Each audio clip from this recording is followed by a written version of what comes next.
We talk a lot about politics and news on this show, but we're also real people that love listening to music, going out to restaurants, reading books.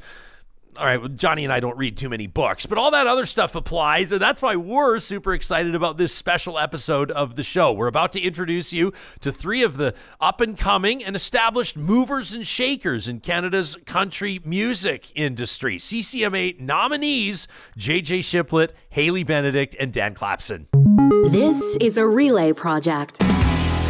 Real Talk starts right now. Here's Ryan Jesperson.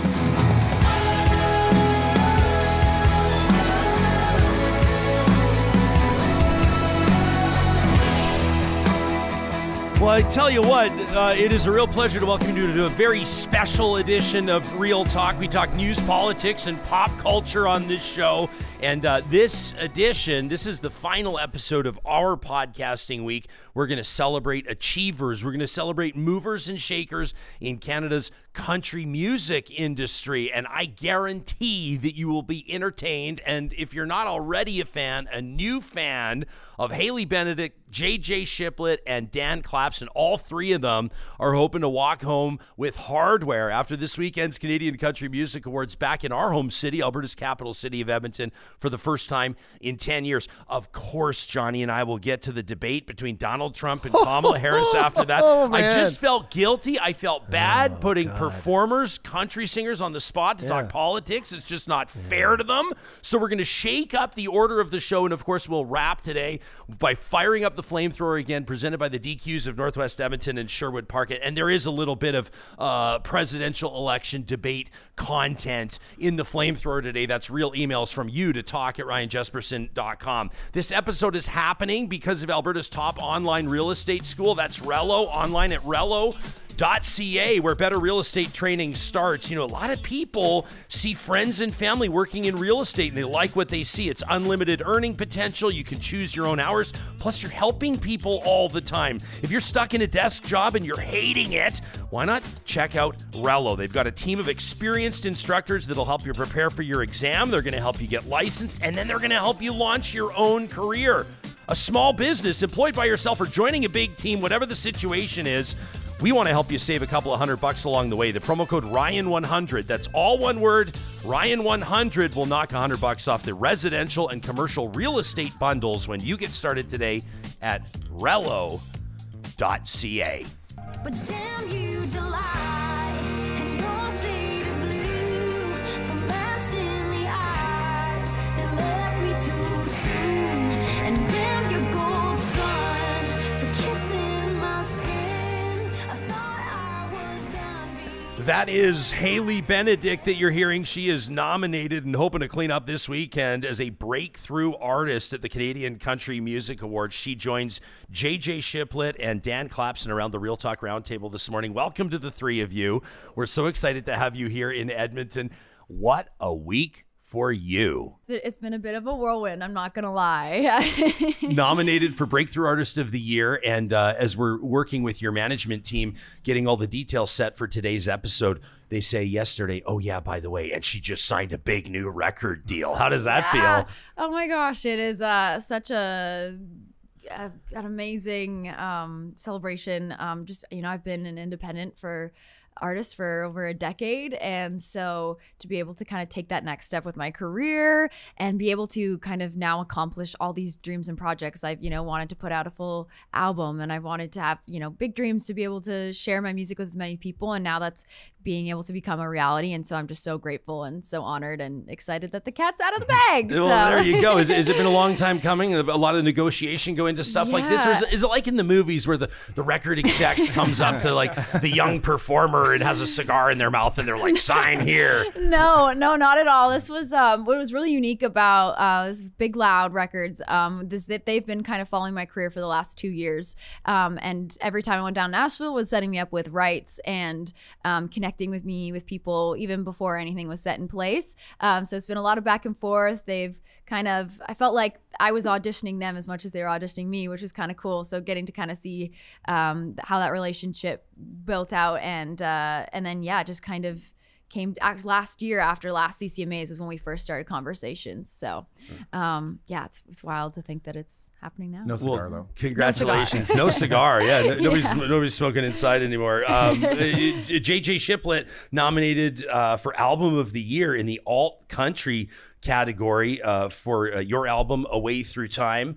It's your 4th CCMA nomination. Congratulations on that. Hey, thank you. I should also probably disclose to people that you're one of my best friends in the entire world, and I am bursting with pride right now, so there might be some inside jokes and some bullshit, the tomfoolery that goes on over the next few minutes. But how are you feeling right now? How big is CCMA week for an artist like you? Well, it's pretty big, and I'm excited to be here too. Like, I was pretty giddy last night. I was like, oh, man, I get to go on Jespo's show. Dude, you were here 45 minutes early. When's the last time a musician showed up 45 minutes early for a morning interview? I've never been 45 minutes early in my life for anything. Yeah, that's how excited I was. What an honor. But you're a guy, I know you and a lot of people, you've got a fan base, obviously, that's big. And when a new single drops or new album drops or when you're on tour, I know people get really excited about it. But I have seen you behind the scenes, and I can't wait to talk to you about this too, Hailey. And Dan factors in your story too, but your hustle, your level of hustle is incredible. You have been grinding for years. This nomination is obviously a huge validation of that. Yeah, it does feel like I've been grinding. Feels like the right word for it, because it has not been easy, you know. But I'm grateful. I think as I've gotten older now at this point, I'm pretty grateful just to be like these people who are part of the Canadian country music have supported me and been such a great community for me for so long that I'm so grateful just to be kind of part of it and be here and doing it, you know. Awesome. Well, I'm looking forward to talking about what this week means for you and where the both of you have been at in your careers and what it looks like today to be launching a career in music and in country music in particular. Dan, you and I have spoken many times. Yes. We've been friends for more than a decade, but this is kind of a funny context for me because you are a nationally known and award-winning food critic. Mm-hmm. You're a cookbook author. You're like a lot of people will know you on Instagram as Dan's Good Side. Yeah. Like, you've been all over the arts and culture scene, but when I heard that you were nominated for a CCMA, I went, I didn't know he sang. I do not sing. But it's Hailey says I should try to get you into singing today on the show. But you're nominated essentially in the Talent Buyer of the Year category. Mm-hmm. It's kind of a neat category. Mm-hmm. So talent buying is essentially people that program events. It's like the easiest way to explain it, I guess. You work with different artists of different levels for concerts. And I run a songwriter series called Blue Jay Sessions, and we're popping up in Edmonton tomorrow and Friday night at Otto, which is a restaurant that I love. But yeah, I was going to Nashville a lot from like 2013 to 2019, and there was really nothing like the songwriter showcases that I would see there. Nothing that was marketed towards the public in Calgary anyway. So in 2019, when the CCMAs came to town, I thought we'd try this Nashville style pop-up just for fun, and it really took on a life of its own. And now we just turned 5 last year, which is crazy. And it's really it's a series that's really changed my life. And I mean, I honestly do less in the food world now because I do more. I've been starting to do more and more in the music world. It's been a really incredible journey. Wow. Mm-hmm. I think I played the very first ever one. Actually, yes, you did. Right? Yes, he did. 5 years ago, yes. I played the very first. Wow. Yeah, you That's did. Incredible. You actually even played a practice one for my birthday, and then we did the real one like the next day. Yeah.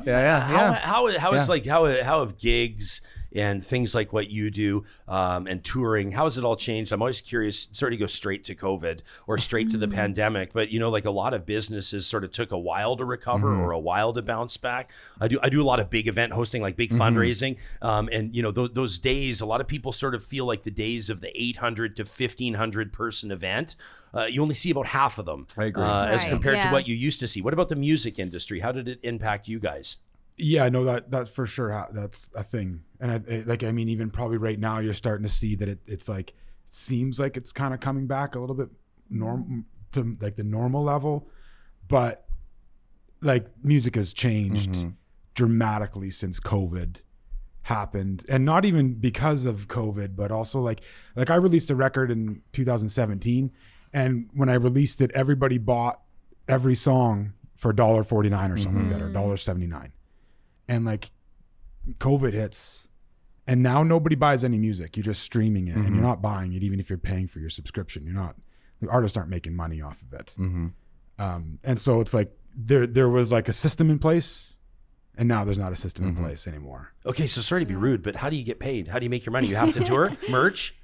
That's a really good question. I think that like me and probably Hailey and a lot of other artists, that's what we're trying to figure out. I mean, it's like no different than what you're doing here. Like you're making it happen. You've made it happen. The evolution. Yeah. But it's like, it's just, you don't really make much money off of it anymore. Like even when it comes to playing gigs, if you're an opening artist, if you're an opening act, you're not making any money. Your chances are you're losing money at your gig.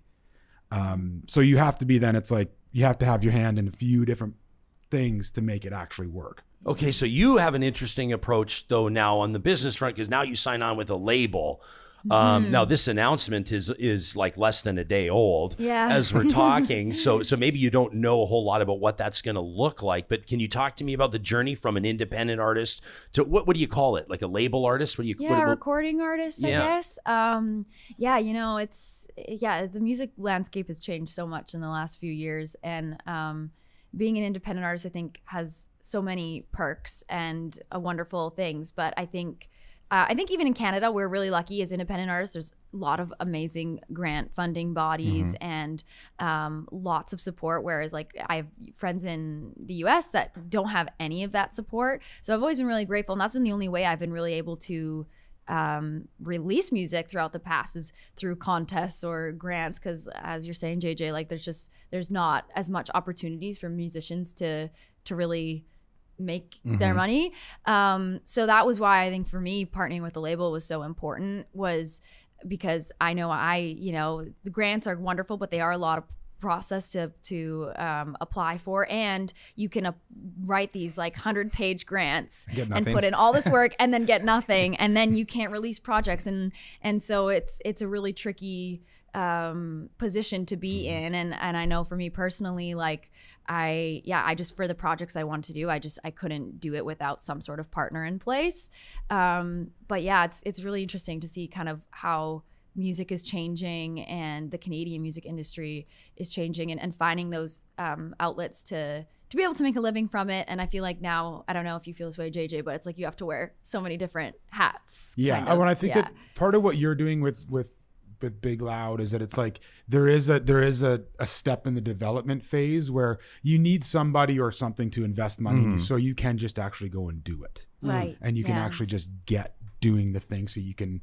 Because like you can, as an independent artist, you can hit the road and go play shows, but then you also need to have a development team around you that shows you, that can help guide you. And that is a major step in the development of any good artist, really, is kind of like having that infrastructure in place. Absolutely. Yeah. It's kind of funny to hear you talking about the music industry and how it used to be, Hailey. You're like the breakthrough artist of the year. Look at this. I love this video. How old were you when Keith Urban pulled you up on stage at Rogers? Were you in like grade 9 or something? 14. Yeah, I was grade 9. You were 14 when like one of the biggest country stars, one of the biggest singers in the world, calls you up on stage to perform. Take us back to that minute. What's going through your mind as like a 14-year-old? Oh, wow. I mean, it was such a whirlwind. I look back at that video and I am like, that's not me. Like, who is that?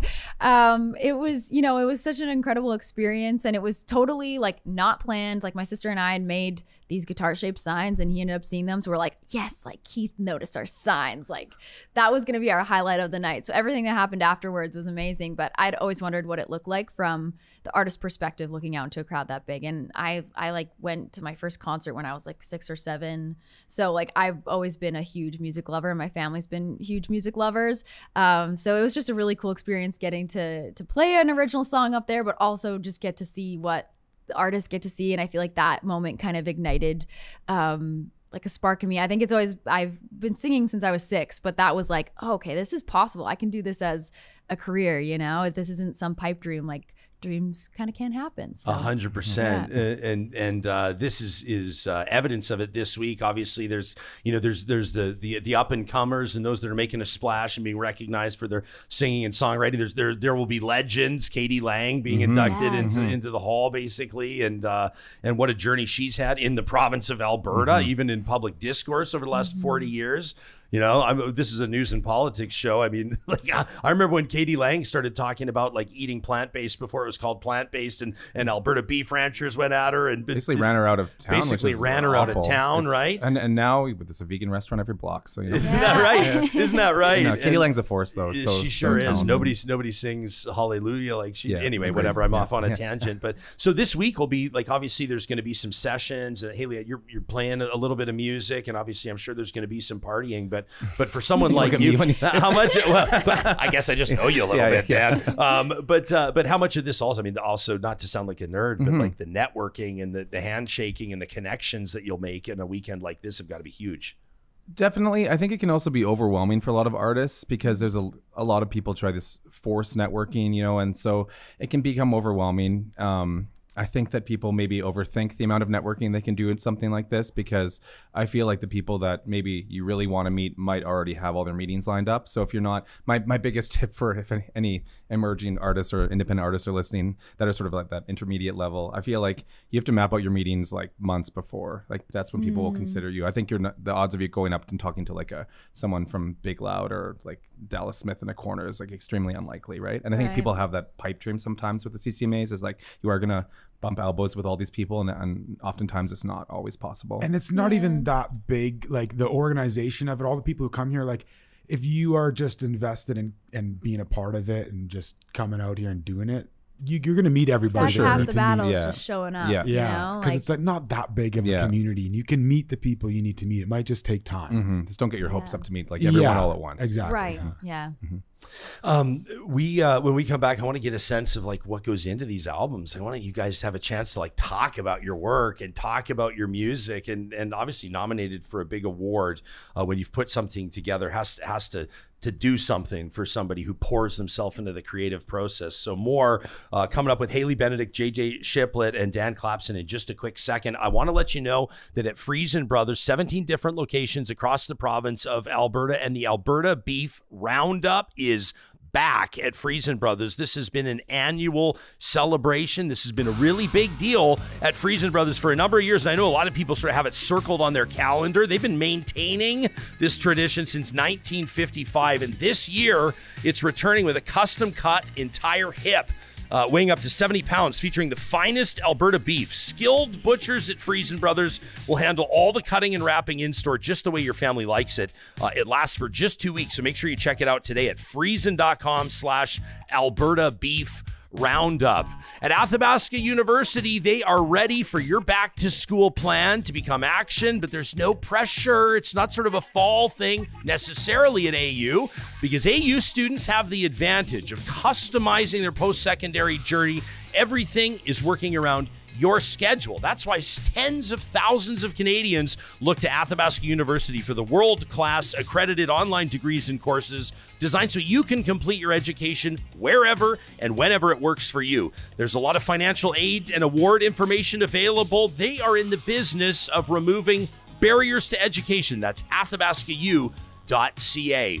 And at Complete Care Restoration, they understand the emotional impact of natural disaster. They've got an entire team working out in Jasper right now, looking to get our fellow Albertans back into their homes and businesses.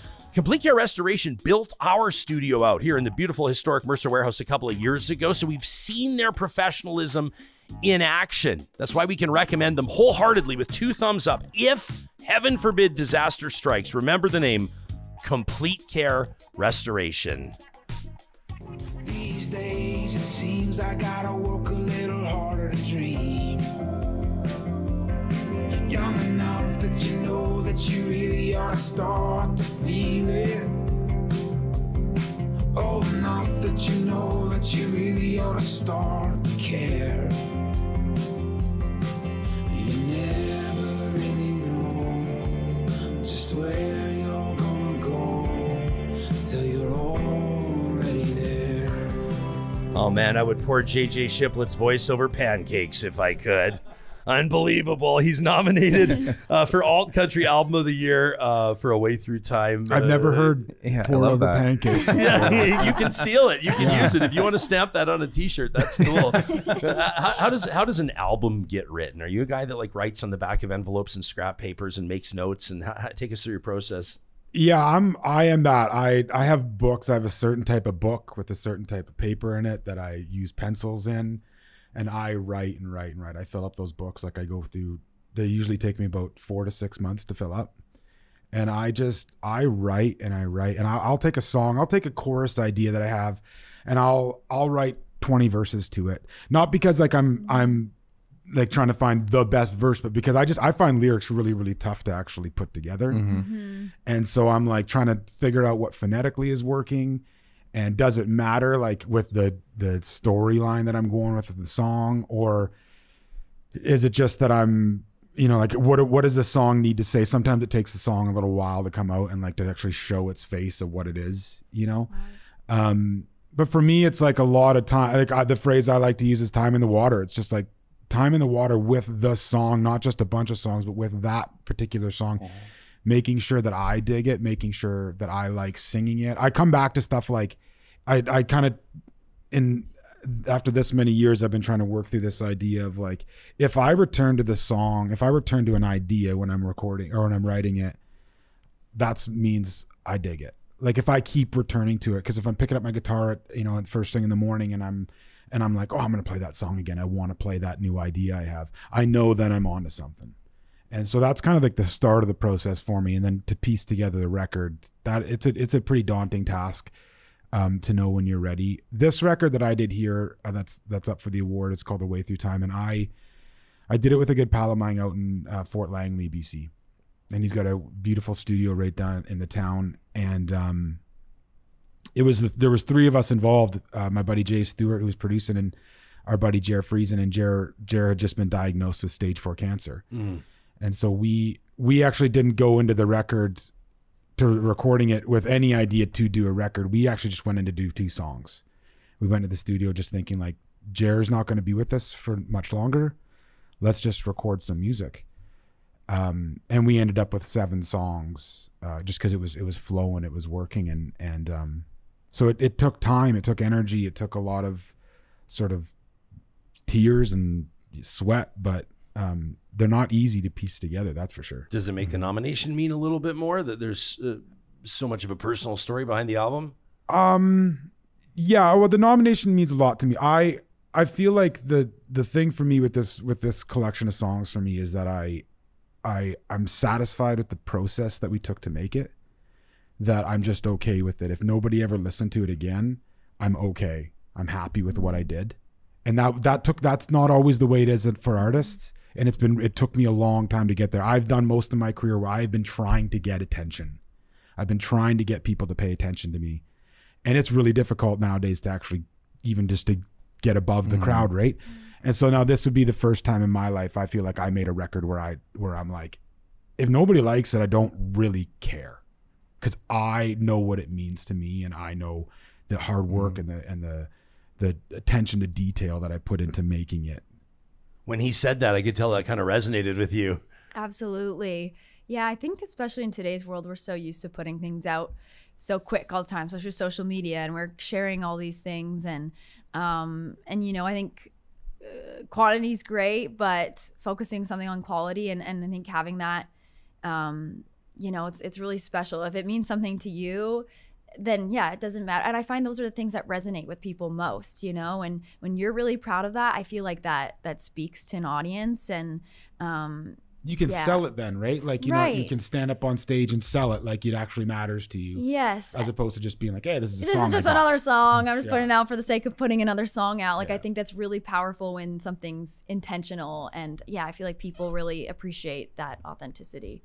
It's interesting, like in our business, like in the podcast business, the YouTube business, storytelling, our job is to figure out, you know, how, when, where, people are getting their entertainment. We like attention too, I feel like. Right? We need it. Well, I mean, without attention, the show doesn't do very well. Advertisers appreciate when there's eyes and ears on the show as well. How does that apply, or how does that relate to what you do? I mean, I think we do a fairly good, well, no, better than fairly. I think we do a very good job of curation with Blue Jay Sessions, for sure. We're always looking for a range of emerging artists to established artists, all of which, even if someone's more green and more rough, at least there's like a spark there or something special. So, I mean, we look for that with the songwriting, but I don't know if that fully answers the question. But I mean, Yeah, you can tell that honestly, even if a song is objectively bad, it's not like someone didn't put a lot of work into doing it, but maybe they just don't have the toolbox to improve their skills. So sometimes we feel like we'll maybe work with a younger artist that has a very good voice or really good guitar skills, and maybe they'll improve through the process.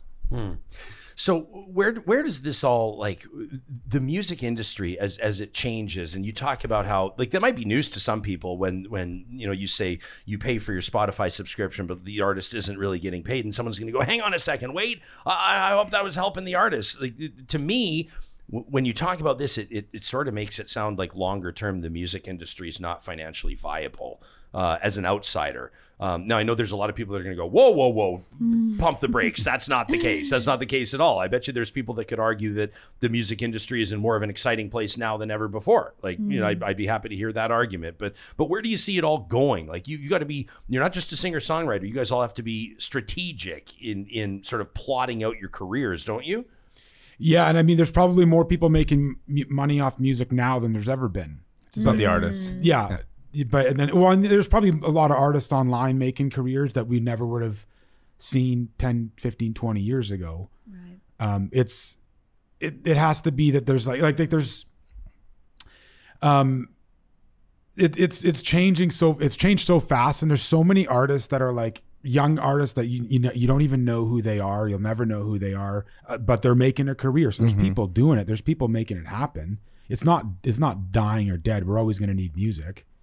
But it's going to be up to artists to actually kind of step. I think in my mind, it's up to the artists to start stepping up a little bit more and start speaking more for your community, start representing your community more and giving more life and energy to it.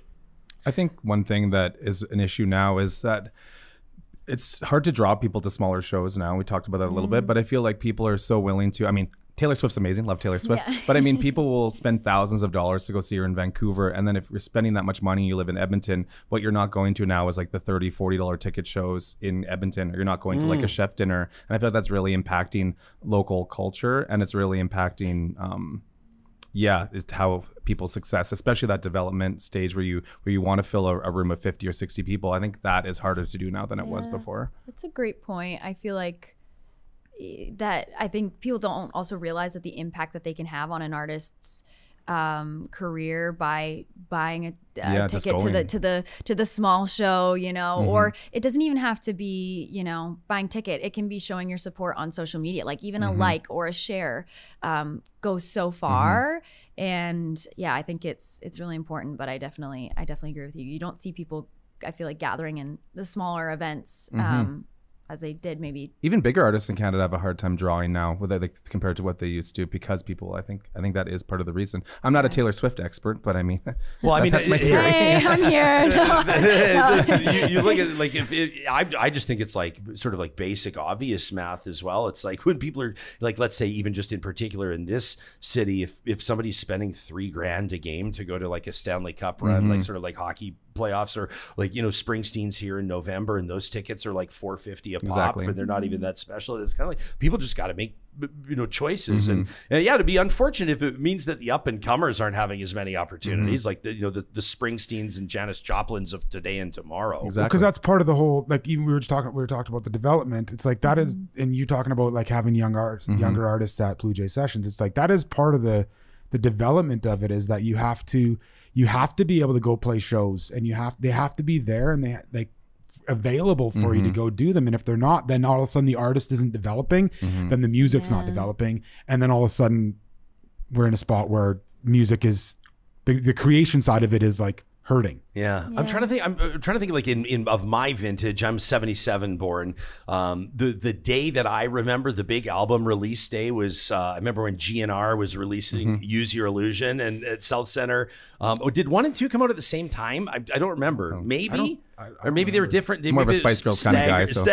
Staggered release, but I remember the one. But everybody remembered Guns N' Roses' "Use Your Illusion," but anyway. But I remember like at South Center in Calgary, and they had the HM, or maybe it was A&B Sound at the time. But like the lineup would be like, the day it was coming out, it was like wrapping around the mall and like out the door, and it was just wild. That's kind of like seared into my memory.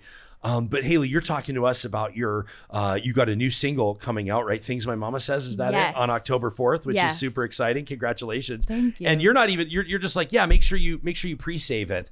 And I'm like, pre-save it? I'm like, I don't even know what that means. I feel like 85 years old right now. The whole, it's like nobody's lining up outside A&B Sound anymore. But I love it because this is how you promote new music. You want to have your fans, your followers pre-saving things ready to go. I mean, I love how it goes digitally. Huge offerings. Yeah, and I think that's like another thing that people also might not know is like pre-saving is another wonderful way that you can support artists because these streaming services, they can actually see all the back end of everything from pre-saves to how long a listener listens to or if they skip a song. So even you fully listening to an artist that you like, listening to the full song.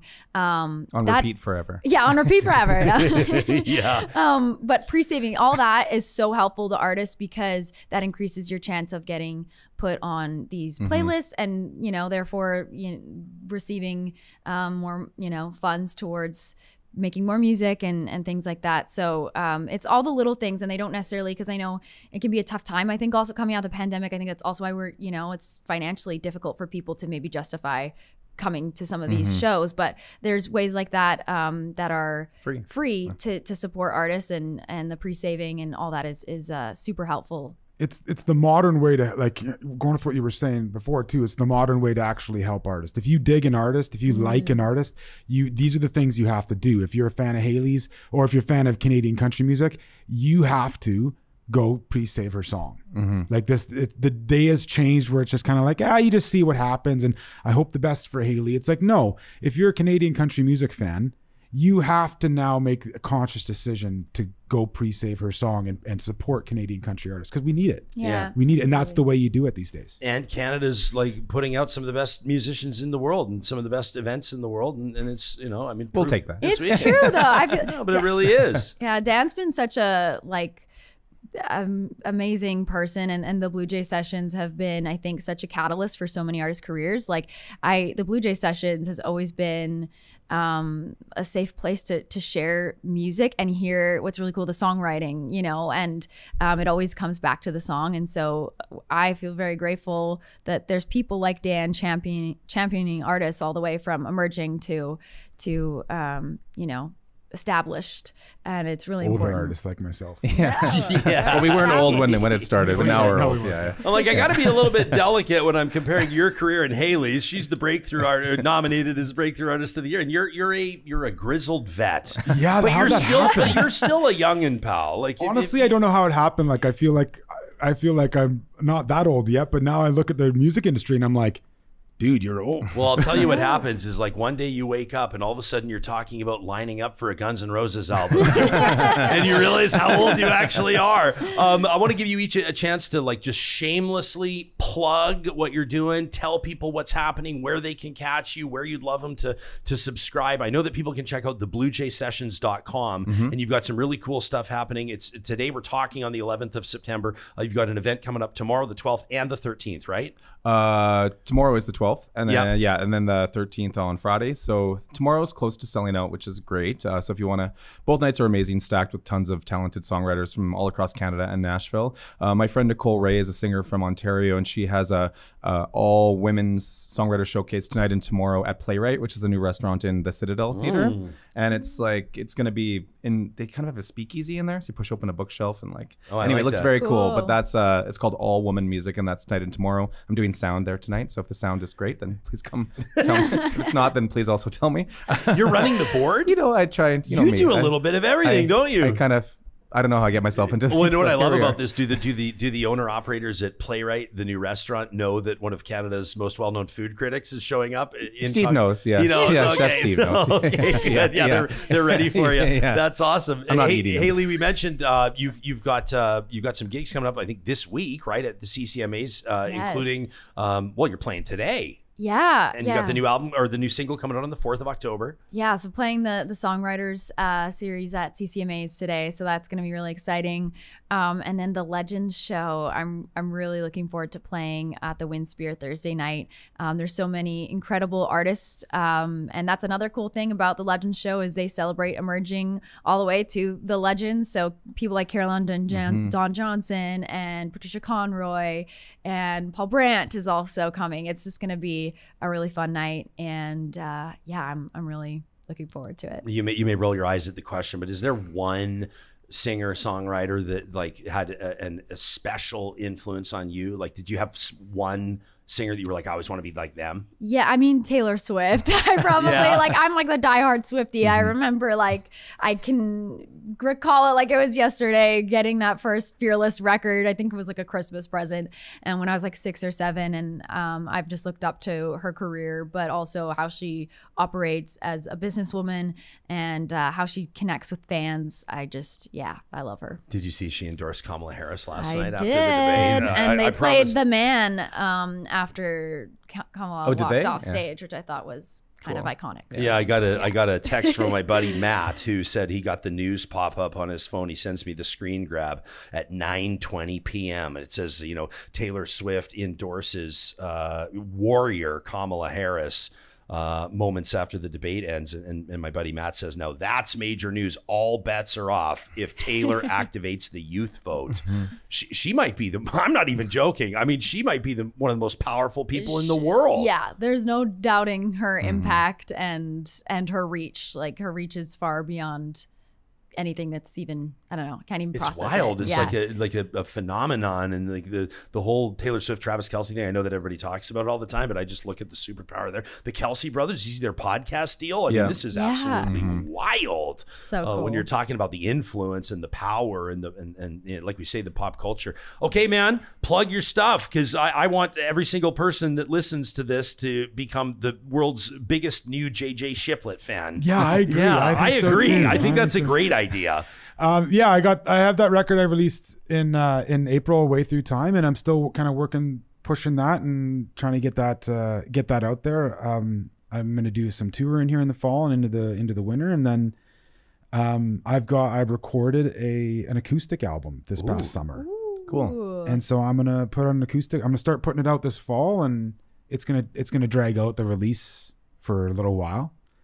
But yeah, so putting new music out there and just kind of keeping going. I love it, brother. I'm very proud of you. I'm excited to be a relatively new friend of yours, Hailey, but I feel like as an Albertan and as a Canadian and as a music fan, I don't know.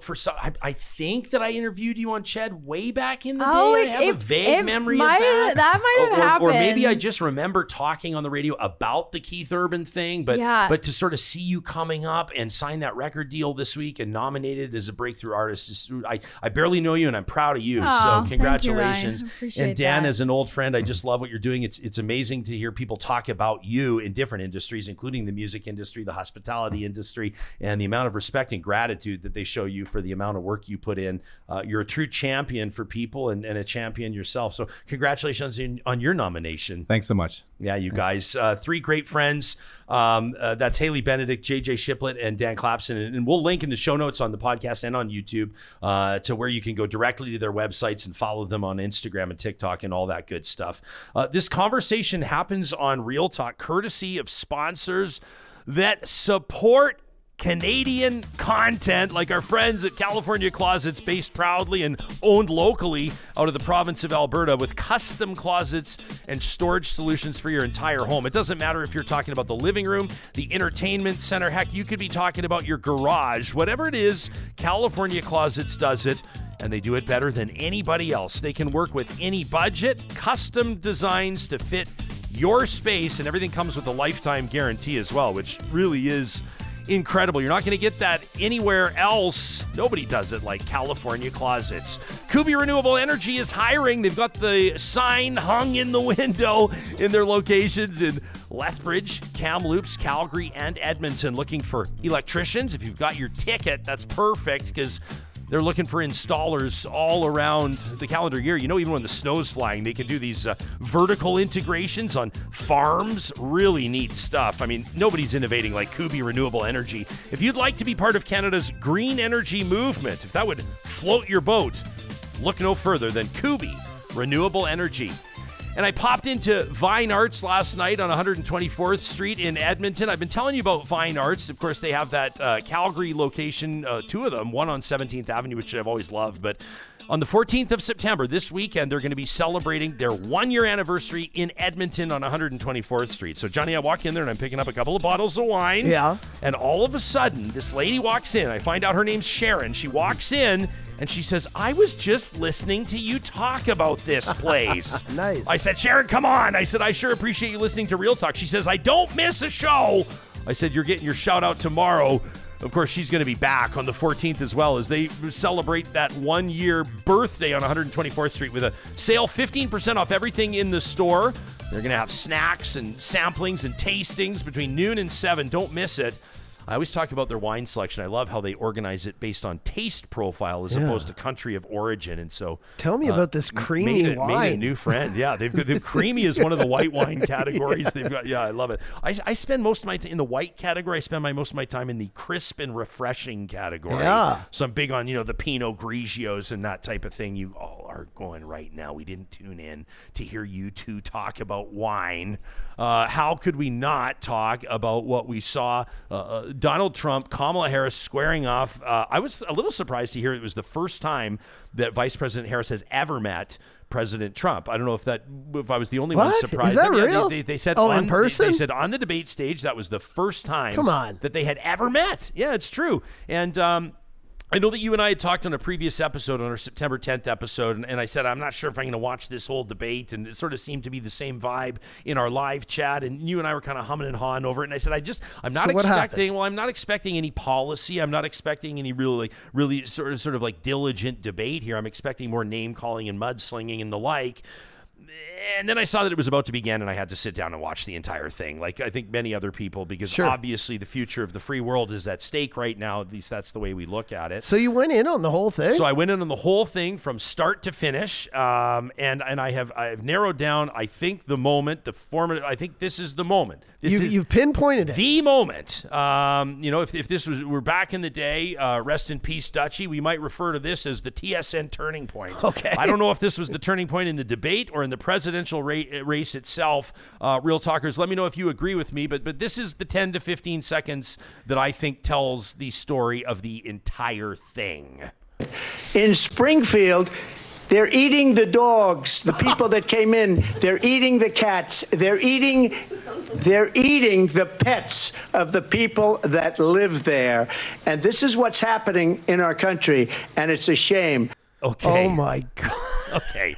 So there has been this conspiracy theory that this has been happening, and then, as you know, if you watch, the moderators jump in and they say, we did reach out to the city manager in this location, and they're saying that that's not a thing, and Trump is saying, well, I saw something on TV about it, and we all know he saw it on social media. He doesn't. I'm sure I have heard that he watches a ton of TV, but this is something he saw on Truth Social. Let's be honest. Yeah, so it's kind of like, okay, we're talking about like a lot of people have been saying if you were coming in from another planet, if you were an alien coming in from another planet, this was the first exposure you had either to human civilization or to this individual, to Donald Trump. You might wonder what's going on. Yeah. And there was some sort of less funny stuff, but equally as shocking. Before we move on to that, and before I make my one serious point about this, I did want to give a shout out to Noah Garfinkel on Twitter, who shortly after the debate pointed out, and Johnny, we're gonna revisit that clip there about the the alleged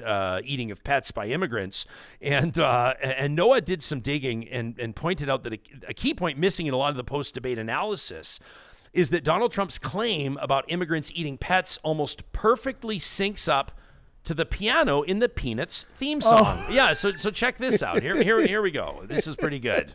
They're eating the dogs, the people that came in. They're eating the cats. They're eating the pets of the people that live there.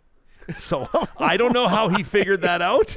I don't know how that came to his attention, but I do think that it does sync up perfectly with the piano and the Peanuts theme song. To be serious for a second, did you watch any of it? Or you watched a few of the highlights, I know. Yeah, I watched most of the highlights, and I saw that, a lot of what was going on was I think Kamala has figured out how to flip the trigger switch on Trump, and she is so calm the whole time. But there was a moment, and I should have clipped it, but where she said something about how when people go to his rallies, they leave early. Yeah. They get bored. They leave early, and then that's why you see like half the stands empty. Those are these shots we're seeing on social media.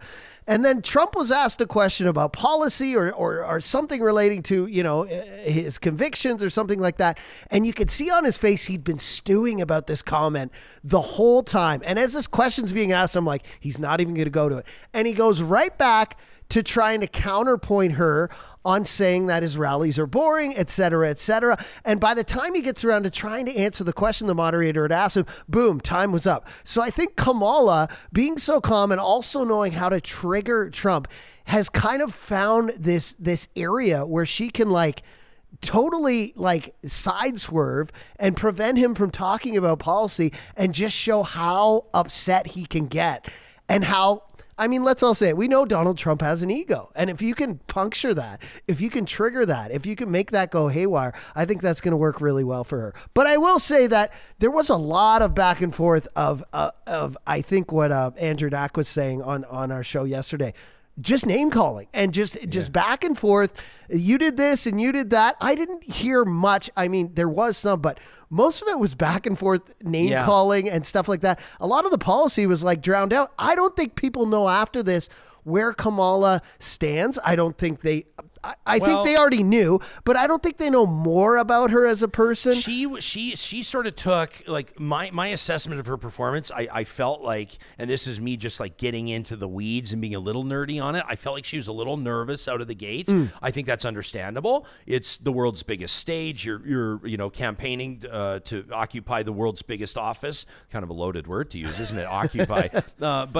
So I kind of understand that. But I felt like she was just a tiny little bit nervous, and then I thought she very coolly hit her stride. And I think that you're going to see there's a lot of GIFs and a lot of memes that are already out there of her facial expressions and her reacting to the immigrants eating pets thing. When Trump says that, the kind of laugh that she gives came across to me. I think body language is big. And it came across as a confident laugh, almost like a "would you get a load of this guy" kind of a laugh. And I thought that by the end of it, I thought that she was in control. He was talking about, that Kamala Harris wants to give, gender reassignment gender reassignment surgeries to people in his words in insane asylums. He was talking about just all kinds of stuff and illegal immigrants. It just kind of came across as a little bit more unhinged than I think people were expecting. Trump was very stoic at the beginning, right? He's got that kind of pouty look on his face. I thought that one of the real turning points, aside from the eating the pets thing, was when talk turned to abortion. And they talked about states' rights, and they started talking about access to women's health services. And we wanted to give you a little bit of what Donald Trump had to say about it, a little bit of what Kamala Harris had to say about it. This is from, obviously, the presidential debate. They have abortion in the 9th month. They even have, and you can look at the governor of West Virginia, the previous governor of West Virginia, not the current governor, who's doing an excellent job, but the governor before, he said the baby will be born and we will decide what to do with the baby. In other words, we'll execute the baby. And that's why I did that, because that predominates, because they're radical. The Democrats are radical in that. And her vice presidential pick, which I think was a horrible pick, by the way, for our country, because he is really out of it. But her vice presidential pick says abortion in the 9th month is absolutely fine. He also says execution after birth. It's execution, no longer abortion, because the baby is born, is okay. And that's not okay with me. Let's understand how we got here. Donald Trump hand-selected 3 members of the United States Supreme Court with the intention that they would undo the protections of Roe v. Wade. And they did exactly as he intended. And now in over 20 states, there are Trump abortion bans, which make it criminal for a doctor or nurse to provide health care. In one state, it provides prison for life. Trump abortion bans that make no exception even for rape and incest, which understand what that means. A survivor of a crime of violation to their body does not have the right to make a decision about what happens to their body next. That is immoral.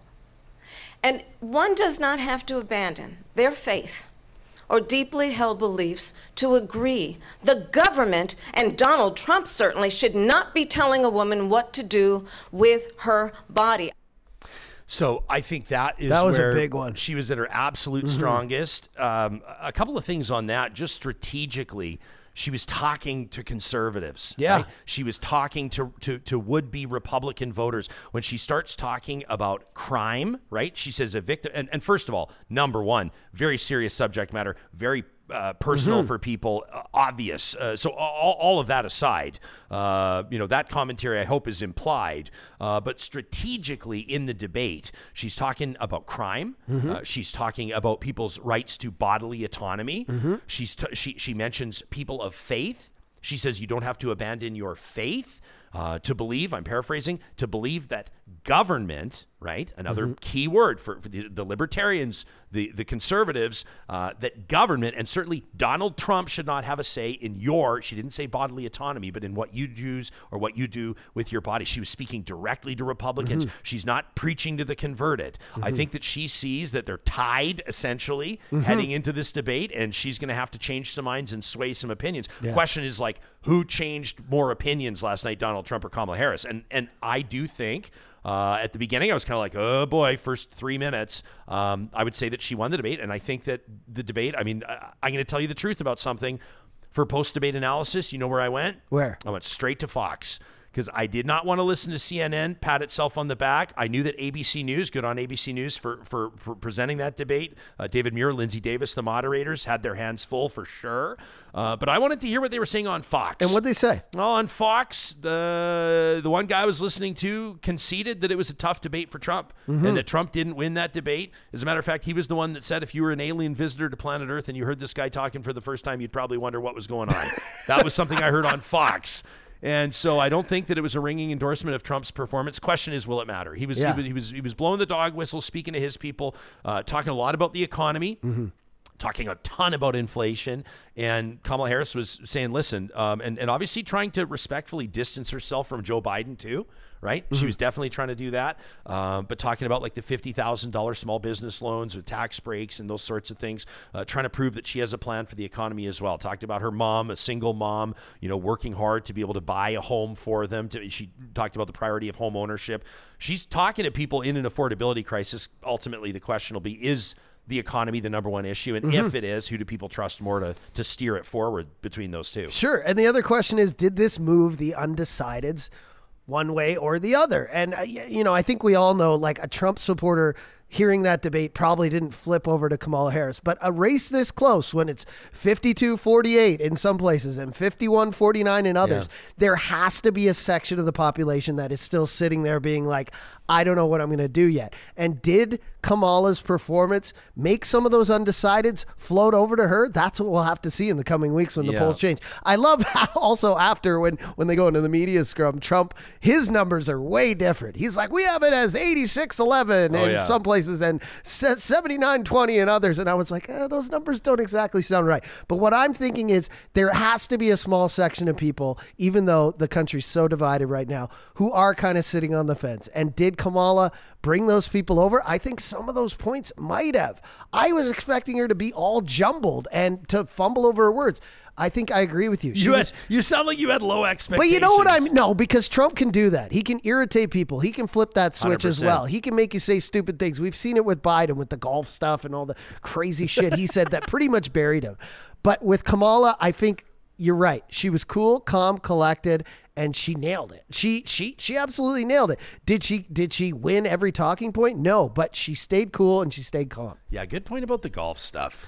That stuff was just, I think those memes are still going, and they are burying him still. That was the moment where it was like he's dragging, but Trump's dragging him down. He's dragging him down. I will take you to the golf course and show you what are we talking? Although at the same time, and I know this isn't always popular, I was telling you that's the stuff I love most about Trump. Like that's actually, those are the times, and I know there's nothing funny, like in the sense of like, I do actually think, I don't think that it's hyperbole. I do think Donald Trump does represent a threat to democracy. Yeah. I do think that, let me be clear. And there's nothing funny about that. But there's also moments where I absolutely laugh out loud. And I can understand why a lot of people think he's hilarious and why he has a lot of fans. And one of those moments was offering Joe Biden $1 million if he could, what did he say? If he could play a round of golf under 100 and carry his own bag. Like, I just thought, this is the presidential. Like what? Yeah. And so anyway, so she did. I think that she sort of like represented. She presented herself as a viable choice. Does Kamala golf? I don't know if she golfs. I don't have any idea actually. Thought it was pretty interesting when she pointed out that she was a gun owner. Yeah, right. She talked about. I saw X light up, because I wasn't watching. I was actually out at the grocery store, and I was like, "What is this about?" Yeah. Well, Kamala owns guns. Trump, he kept saying there were a few things that he kept saying she was going to do. He's like, she's going to shut down fracking in the United States. That became a big thing as well. Energy security is a huge conversation. Obviously, the environment is as well. But I think that for people, energy security, the economy, and the environment is kind of like a three-headed conversation, right? And so he kept saying she's going to cancel fracking. She's going to get rid of fracking. She hates fracking. She rebutted that. Whoever people believe. I mean, check out their track records. Obviously, is the number one thing you might say there. Another thing was she's going to come for your guns. She's going to take your guns. And I thought it was an interesting moment where she said, listen, like, me and my nominee for vice president, both of us are gun owners. We're not going to come for your guns. I should mention Daniel Dale, who's obviously a well-known Canadian journalist, although he's been plying his trade in the United States for a lot of years, Wall Street Journal, CNN, as a senior reporter there. Daniel Dale, where did he lie? I think Toronto Star did he start, or somewhere, maybe at the Globe, but he sort of made a name for himself. He was one of the first Canadian journalists with 1 million Twitter followers, I remember that, as a fact checker during Trump's tenure as president. And Daniel Dale, now doing work for CNN, had been watching the debate last night and identified to Jake Tapper. He said there were at least 33 incidents through the debate, at least 33 untruths, lies, or false statements made by Donald Trump. He said there were at least 33. He said Kamala Harris had at least one, although I thought his wording was interesting. He said Kamala Harris made at least one false statement. They say at least because in case something slipped under the radar. He says at least one false statement. He said although there were several misleading statements. So he didn't totally take her off the hook. But if you look at the numbers 33-1, it gives you kind of a sense of who had their hands most full on the fact check. Yeah, and when talking about fact checking, I don't know if you've seen it. We should probably play it when we come back from the break, but Kamala's team put out this incredible video of all former people who were under Trump that is now airing in the States, and I saw it last night after the debate. I think it was early in the morning, 1 in the morning, but everyone's on there. It's former Secretary of Defense John Bolton. There's like a bunch of people, Mike Pence, all quoted interview clips of them saying he's not fit for president, he's doing wrong, all this stuff, and I just thought it was super powerful, the video. I was like, wow, Kamala's not even in this. This is just people who worked for Trump saying he's unfit to be president again and was unfit during his time there. So I think their team is they're on the up, and I can't wait to see the numbers in a week or two after this. And or even this morning, yeah. I mean, I should mention Muir and Davis as well, the hosts. They did on that assertion. I know that people would expect this to be addressed during the debate when he talks about, abortions in the third term, abortions in the 9th month, or executions after birth. There was a moment in the debate where the moderator stepped in and says that nowhere in the United States is it legal to execute a baby. Like that's not something that, I mean, obviously there's infanticide in horrible situations, but that's not something that's happening as a part of healthcare delivery. That was, I think, an important point that needed to be made. I did like how they were fact checking a lot during this debate. Well, you do as best you can. I think they know like that the temperature of the country right now is like people are believing lies, and they were trying to fact check both of them, and they fact checked on the pets thing. He said, the city manager says this is just bullshit. Well, they fact checked as best they can, but then Trump's like, well, no, I saw it. I mean, I saw it. No, I saw it. And another interesting moment when David Muir sort of tries to get Trump. He worked to get Trump on the record and ultimately did on where he stands on the status of that election that saw Joe Biden take the Oval Office back for the Democrats, obviously leading to January 6th and everything else. And Trump still, to this, as you heard in the debate, does not believe. I mean, at least that's the position he's taking publicly, is that he did not lose that election. And I thought that there was, and the moderator Mr. Muir had to keep coming back to it. He had to ask him 3 or 4 times, and finally Trump just says, no, I don't acknowledge that I lost that election. Another thing, like, these clips are not working for Trump this morning. All the ones I'm seeing are negative for the Trump team. There was another moment where he was asked about healthcare and fixing healthcare. Do you have a plan? Do you have a plan? Finally, the moderator is saying, do you have a plan? Because he's skirting around the issue. And he said, well, I have concepts of a plan. Yeah. What do you mean? I have concepts of a plan. I'm not the president. We're 2 months away. You don't have a plan for healthcare? I actually am going to steal that line, though. The next concepts time of a plan? What's your plan, Jesperson? I have concepts of a plan. I have a plan for a plan. That was my favorite Jason Kenney quote of all times. I reject the premise of your question. I have concepts of a plan. Well, let us know what you think about this to talk@RyanJesperson.com. We know that there's Trump supporters among our audience, and if you feel like the coverage is unfair, then I'd love to hear from you to talk@RyanJesperson.com. If you can make the argument that Donald Trump won that debate, I'd love to hear it, and we can get to that in a future episode. We do have one here from Lindsay, and so Lindsay, you are going to lead us in, as this is our final podcast of this week. Make sure you subscribe to our newsletter at RyanJesperson.com for all the updates on what's happening with Real Talk, including our work behind the scenes. But our final episode of every week, courtesy of our friends at the DQs of Northwest Edmonton and Sherwood Park, we invite you to bring the heat. We want your hottest takes. It's the Flamethrower, presented by the DQs of Northwest Edmonton and Sherwood Park. These are all real emails to talk@RyanJesperson.com. Lindsay says, all right, let's talk about Trump's debate performance. It was like watching reality TV, but somehow less scripted even so. I mean, it is a debate, but it kind of came across as a bit of a stand-up special. Like, half the time, it didn't even seem like he was debating. He was just sort of like free associating with whatever popped into his head, dodging questions like dodgeballs, but with less agility, responding with things like, we had the best economy in history, the best. Nobody's ever seen numbers like these. And can we talk about the interruptions, says Lindsay. It was like he was playing a game of who could talk louder. Don't even get me started on the fact-checking. If you played a drinking game based on how many times a moderator had to fact-check him, you would have been unconscious in the first 15 minutes. Honestly, I don't think that his debate performance was so much about policy as it was about winning the last word game, except for nobody else signed up for that. That one from Lindsay.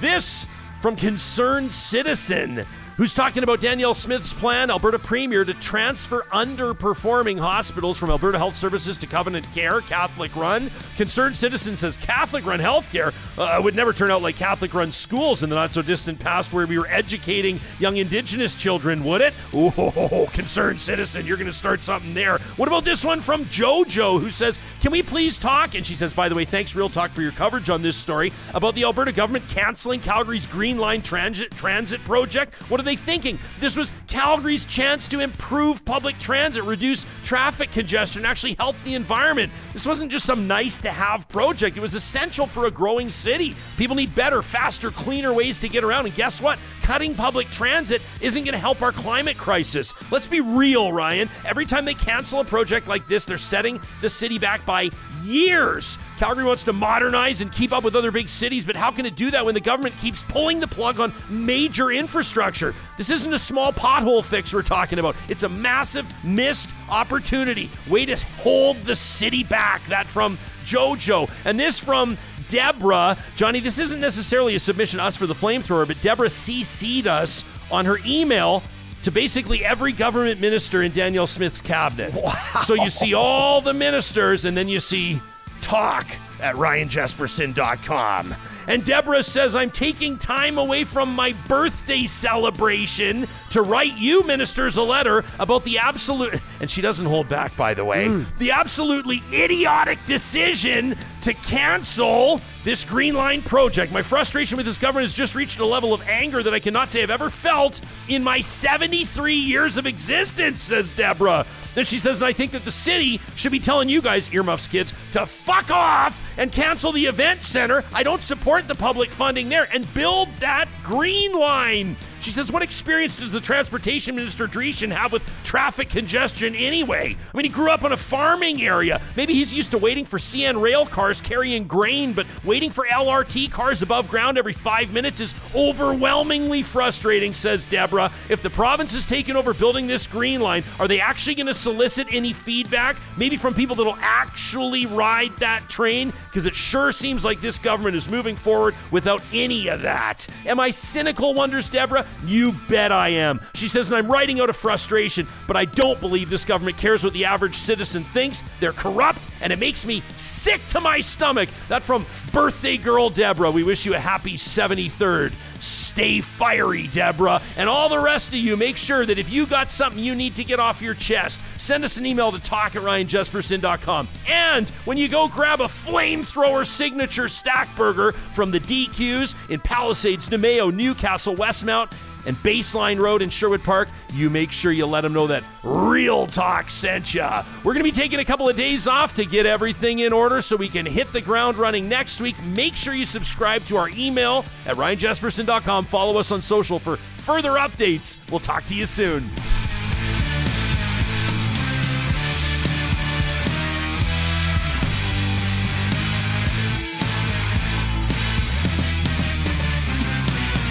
Real Talk is hosted by Ryan Jesperson, executive producer Josh Dunford, technical producer John Hicks, general manager Katie Cook-Chivers, account coordinator Lawrence Derlego, human resources Lena Shepard, website design Mike Johnston, voiceover by me, Carrie Skelton.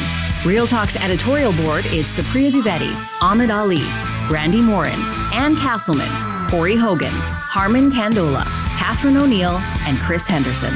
Member Emerita, Julie Rohr. Real Talk is recorded in Edmonton, Alberta on Treaty 6 territory, the traditional and ancestral territory of the Cree, Dene, Blackfoot, Saulteaux, and Nakota Sioux, home to the Métis settlements and the Métis Nation of Alberta. Real Talk is a relay project. For more, check out ryanjesperson.com.